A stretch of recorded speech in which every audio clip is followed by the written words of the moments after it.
nouveau vidéo et je suis tellement contente. Depuis que j'ai fait ma chaîne YouTube, depuis mon premier vidéo de Sims, ce que j'avais envie de faire, c'était de lancer mon propre défi de rénovation de Sims. Si vous me connaissez pas, je m'appelle Ariel, j'ai beaucoup fait de vidéos de Sims au début de ma chaîne, mais j'ai comme deux sujets sur ma chaîne Super Sereine. J'ai les Sims et j'ai la nourriture, donc j'ai plus cuisiné ces derniers mois, mais je veux relancer un peu plus de Sims dans ma chaîne, et donc en 2021, il y en aura plus, et pour bien démarrer ça, je commence l'année 2021 avec un défi de rénovation dans les Sims.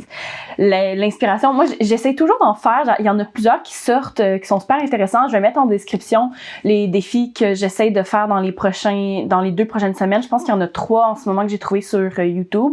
C'est que dans le temps des fêtes, vu qu'on a un Noël très différent de d'habitude, je me suis beaucoup laissée emporter par les films sur Netflix, style Hallmark Movie, et j'ai écouté énormément de films.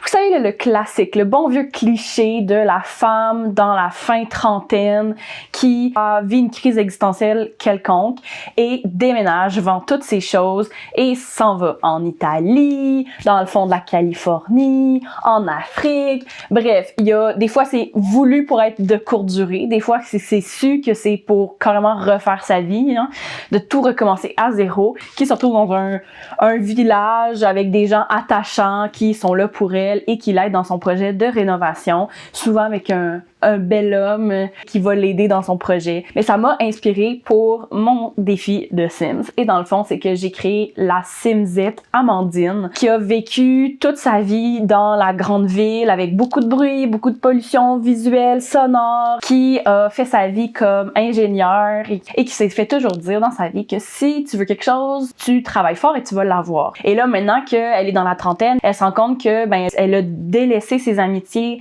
elle a jamais vraiment investi dans ses relations amoureuses, et même si elle se sent fière de ce qu'elle a accompli, elle est quand même pas satisfaite de sa vie. Donc ça, c'est le mini background qui paraît pas dans les Sims, mais que je me suis créé dans ma tête. Ça fait que elle a décidé carrément de changer de milieu. Elle a vendu toutes ses possessions sous un coup de tête parce que elle était crevée, elle était fatiguée et elle prenait jamais ses vacances. Donc là, elle a décidé de refaire un peu sa carrière pour être plus une consultante à distance, et elle s'est dit, grâce à ça, je peux travailler de n'importe où. Et donc, elle est allée en campagne refaire sa vie. Elle a acheté une vieille maison victorienne historique dans un village que personne ne veut acheter parce que, vu que c'est une vieille maison, le type de rénovation coûterait énormément cher. Mais elle a dit, let's go, moi c'est le genre de maison que j'ai toujours rêvé d'avoir. Et elle a décidé de se lancer à la retaper. Cette vieille baraque-là qui manque des murs, qui a de la poussière partout, c'est sale. On en comprend qu'il y a sans doute eu des itinérants qui ont vécu là, parce qu'il y a une tente, il y a plein de déchets de nourriture, de vêtements sales. C'est vraiment crade comme maison, mais la structure est belle. Et elle a décidé de se lancer là-dedans pour se créer son petit nid douillet dans l'espoir d'y rester à long terme. C'est pas censé être une deuxième demeure ou quoi. Et c'est là que vous rentrez en jeu. Donc, Amandine, en fait, elle a un budget illimité. Parce que c'est souvent ça, dans ces films-là, ils vont dire des fois, tu sais, la facture commence à être salée, mais quand tu regardes le type de rénovation qu'ils font, on croirait que la fille est toujours très riche, ce qui est pas toujours réaliste. Donc, j'ai décidé de jouer le jeu. Et oui, vous avez un budget illimité. Ce que je vous conseille fortement, c'est dès le début de la construction, si vous les connaissez pas, c'est d'ouvrir la petite boîte de code et de rentrer testing cheat enable true ou on, je me rappelle plus, je vais l'écrire. Ça vous permet d'activer plein de codes de triche, dont le bb.moveObjects, qui fait que tu peux placer des objets dans l'angle et dans la façon que tu veux. Je vais tout mettre, les critères, les limites, ce que vous avez le droit ou pas le droit de faire, en description. Parce que moi, personnellement, quand les gens font des défis de rénovation ou de construction de Sims et qu'il faut que je réécoute le vidéo à chaque fois pour retrouver l'information, ça m'énerve profondément. J'aime écouter la vidéo une fois, mais après, quand je veux relire, revoir est-ce que j'avais le droit d'enlever les murs ou de changer les escaliers. Je veux que ça soit dans le descriptif parce que j'ai pas envie de réécouter la vidéo à chaque fois. Et donc, pour moi-même, j'ai décidé de vraiment vous mettre tous les détails. Mais grosso modo, ce qu'il faut comprendre, c'est que c'est une vieille maison victorienne. On ne bouge pas la maison, on ne bouge pas sa structure. La fondation reste à la hauteur qu'elle est. Par contre, les escaliers, autant l'escalier à l'intérieur que l'escalier devant, vous pourriez le bouger. Donc, si vous décidez que l'entrée est carrément ailleurs dans la maison, aucun problème parce que vous pouvez bouger l'escalier. J'ai fait des balcons, je vous demanderais de pas les déplacer. Donc, ne pas les agrandir, ne pas les rétrécir. Vous pouvez tout à fait changer les colonnes, les clôtures. Vous pouvez rajouter peut-être des demi-murs au lieu des clôtures. Vous pouvez refaire des sections à même le balcon. Mais en soi, la plateforme que j'ai mise, je veux la garder parce que Amandine aime le côté d'avoir un balcon autour. Il n'y a pas énormément de critères en termes d'attente. Grosso modo, il y a 2 feux de foyer dans la maison. Donc, dans la vraie vie, on garderait les feux de foyer à la même place, mais on les rénoverait. Mais là, dans ce cas-ci, vu que c'est les Sims, on peut s'amuser. Moi, ce que je vous demande, Amandine aime ça des espaces qui font chaleureux. Là, après, c'est à vous d'interpréter ce que chaleureux veut dire. Tu sais, le côté chaleureux, cosy, confortable, c'est une maison dans laquelle elle veut se sentir tout le temps en vacances. Tu sais, c'est une maison où tu peux autant te prélasser, que cuisiner, recevoir des amis, rester chez toi cosy. Tu veux être bien. Pas les maisons style design, que c'est très beau, mais que tu vivrais pas dedans en tant que tel. Et dans cette idée-là, elle veut garder un feu de foyer par étage. Donc, vous pouvez bouger le feu de foyer, vous pouvez le mettre là où vous voulez. Vous pouvez changer c'est lequel. Vous pouvez le créer de toutes pièces si vous voulez. Il n'y a pas besoin d'être fonctionnel. Il peut juste être beau. Et sinon, les 2 autres seuls critères, c'est que vu qu'elle adore le café, elle aime boire son café le matin dehors, il lui faut un balcon extérieur. Et sinon, le 3e critère, c'est qu'elle veut une cour aménagée. Donc, moi, j'ai mis le terrain sur un 30 par 20. Vous pourriez mettre la maison plus grande. J'ai laissé de l'espace de cour juste assez pour que vous puissiez l'aménager. Et là, par aménager, je veux dire tout simplement de réorganiser. En ce moment, c'est comme plein de plantes n'importe comment. Donc, vous pourriez juste faire un beau jardin. Vous pourriez décider de faire un espace avec des meubles.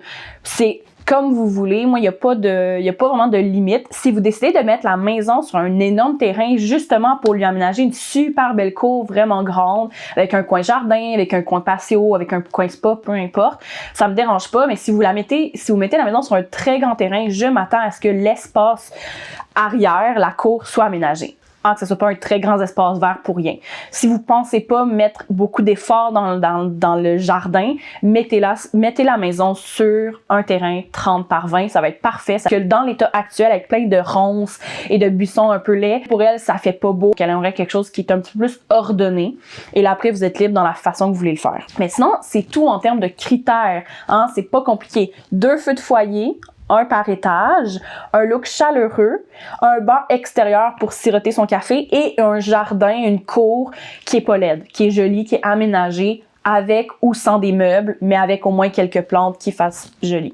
Donc, tu sais, c'est pas trop complexe. Je vous ai pas lancé des défis trop intenses. C'est mon premier défi. Donc, on verra après, selon le taux de participation, qu'est-ce que je ferai après. Ce que je vous donne, c'est vraiment un 2 semaines. Donc, je vous donne jusqu'à dimanche à minuit pour remplir ce défi. Vu que j'ai pas donné un défi avec énormément de critères complexes, je considère que 2 semaines, c'est amplement suffisant. Mais si vraiment ça manque de temps, c'est un mauvais timing, peu importe, écrivez-moi, je pourrai modifier à ce moment-là le temps si c'est nécessaire, mais pour l'instant, je garde ça au 10 janvier 2021. En termes d'inspiration, là, pour penser à comment j'ai écrit le Sims, c'est pas des critères, mais si ça peut vous aider à vous inspirer, Amandine, c'est une femme dans la trentaine qui a longtemps mis sa carrière en premier plan, donc ce ne sera plus le cas.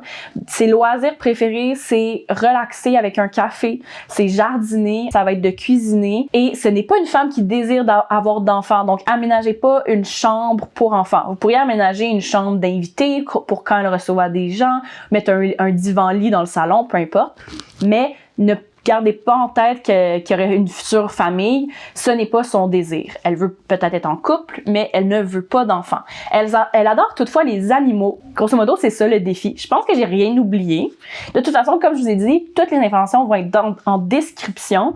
Si jamais j'ai oublié des éléments, je vais les rajouter en description à mesure ou en commentaire. Un élément qui est vraiment important à garder en tête, c'est le fait que je n'ai pas tous les packs. Bon, de un, vous pouvez pas utiliser de CC. Moi, je suis une fervente des CC, hein, des mods. J'ai mon jeu de base est plus de base depuis longtemps. Là. Je suis rendue avec même un poulailler. J'ai téléchargé plein d'affaires farfelues dans les Sims. Mais justement, là, vous pouvez pas mettre d'objets CC parce qu'ils vont pas apparaître. Vous devez absolument respecter les packs de jeux que je n'ai pas. De pas mettre des objets, par exemple, de voyage au Batuu, l'affaire Star Wars, vous ne pouvez vraiment pas. Parce que contrairement au CC, si vous mettez un objet d'un pack que je ne possède pas, EA Games, eux, vont refuser que je télécharge la maison. Moi, je trouve ça quand même ridicule. J'aimerais ça qu'ils fassent comme les objets CC, de dire, ben, tu l'as pas, donc ça va juste pas charger. Ce qui est dommage, vous savez que votre maison est pas complète, mais au moins, ça me permettrait de la télécharger. Donc, je vais écrire en description tous les packs. J'en ai pas énormément que je ne possède pas. Donc, à vraiment considérer. Ce que j'ai découvert récemment, que James Turner, qui est il y en a beaucoup qui le connaissent, hein, qui fait des vidéos de Sims vraiment depuis longtemps, qui sont super cool. Il fait plein de défis. Il y a carrément un site web pour, tu sais, souvent il y a un défi que c'est comme des pack generator. Ça va te jouer comme un jeu au hasard de tel pack qui va sortir du lot, puis là, à ce moment tu construis avec ce pack-là. Ben, sur son site, il y a ça, mais il y a aussi un disable packs. Et là, c'est tellement pratique parce que justement, pour essayer de faire de plus en plus de défis de différents YouTubers, et à ce moment-là, ils vont toujours donner une liste comme moi, tu sais, de packs qu'ils possèdent pas, que vous ne devez absolument pas mettre.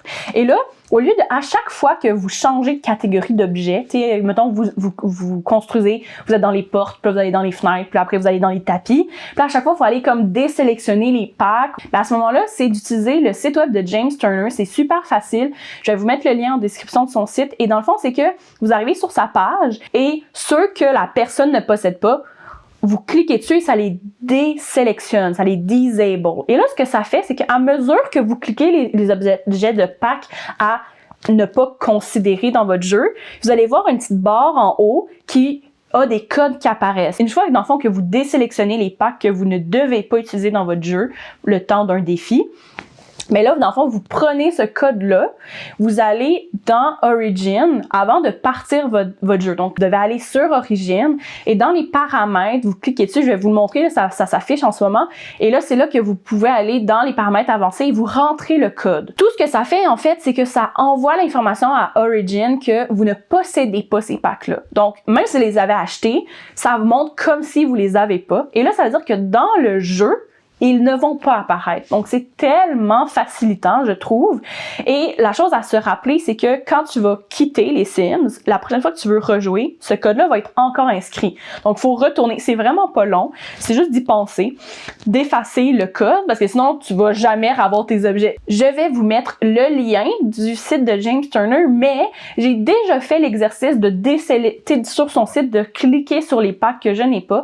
Et donc, en description, vous allez avoir le code. Vous avez juste besoin de copier ce code-là et de le coller à l'endroit que je vous ai montré à l'écran. Et après, ça fait que vous pouvez jouer sans le stress de mettre des objets que je ne possède pas qui vont m'empêcher de voir vos créations.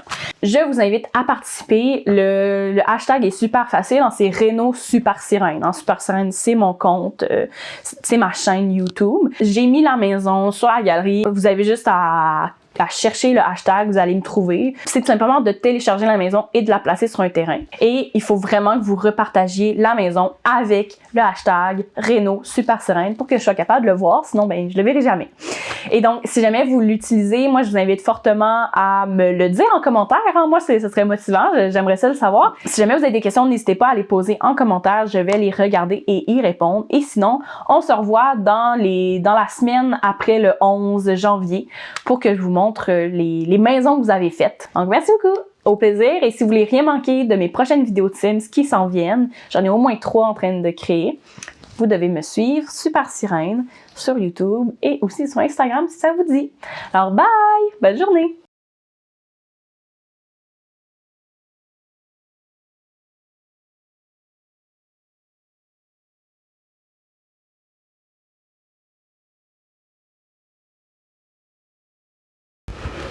Nouveau vidéo! Et je suis tellement contente parce que c'est depuis que j'ai commencé ma chaîne YouTube que j'avais envie un jour de faire mon propre défi de Sims.